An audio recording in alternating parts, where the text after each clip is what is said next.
introduction of the field and end with my thoughts on AI as the ultimate interloper.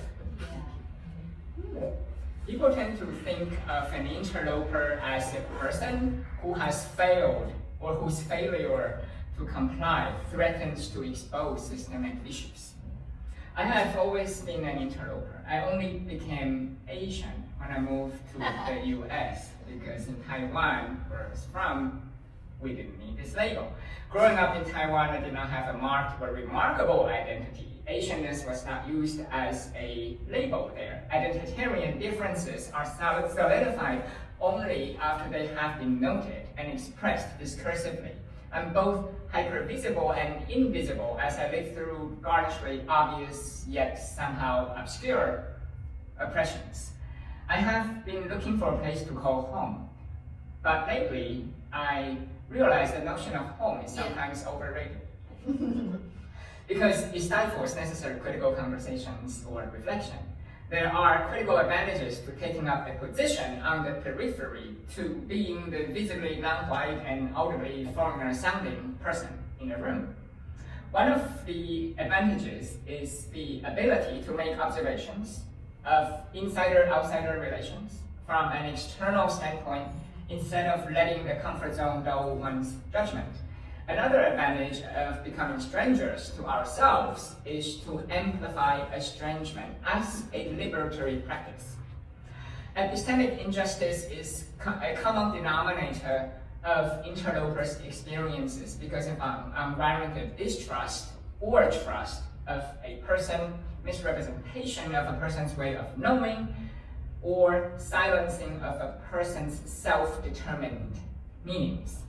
As an editor, I've witnessed many cases of citational injustice and epistemic injustice. So citational injustice would be marginalization of certain topics or communities or research, and epistemic injustice would be inequitable gatekeeping. I've seen reviewers striking down a submission on the ground of it being ungenerous, for instance. These patterns violate the ethical principles set out by the Committee on Publication Ethics Code. It is often difficult to identify cliquishness in citation and methodologies that constitute what we call the sociality of academia. So there may be a clique, maybe they genuinely admire each other's work. It's difficult to distinguish that. Sarah Ahmed rightly calls this a missing archive that reveals institutionalized inaction. Now, a solution might be to promote multidisciplinarity as a way of knowing, as a way of relating to the world, which can then deconstruct hate as a response to difference. Moving across disciplines and residing between social spaces could make us an interloper, but we can better examine processes that produce interlopers rather than simply analyzing interlopers as a predetermined subject. Instead of co-opting otherness into the regime of social norms, we can estrange the norms themselves. So it is crucial to acknowledge that there are feelings that we cannot yet know and forms of knowledge that we do not yet know. If we apply these principles to critical AI studies and Renaissance studies, we can theorize the so-called hallucination, not as a deviation from able-bodied norms, but as a point of contact between different cognitive modes. People like to call fabricated info by AI hallucination. I think the idea of mirage might be more interesting because hallucination itself is perhaps an able-bodied kind of assumption. Not to mention how artists, writers, Shakespeare hallucinate plenty.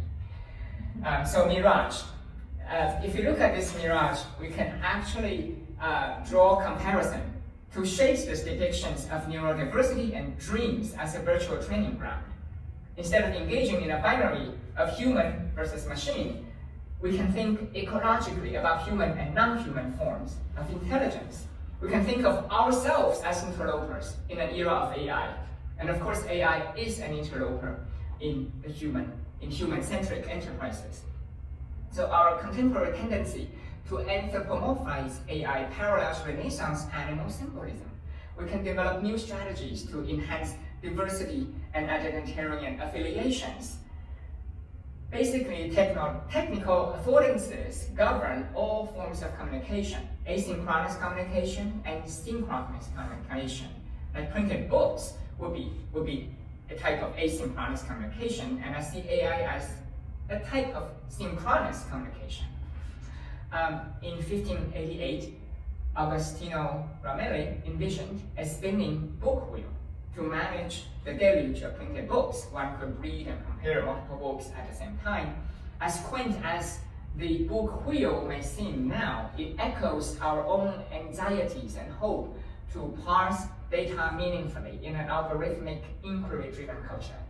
So generative AI is the ultimate interloper in our cultural life.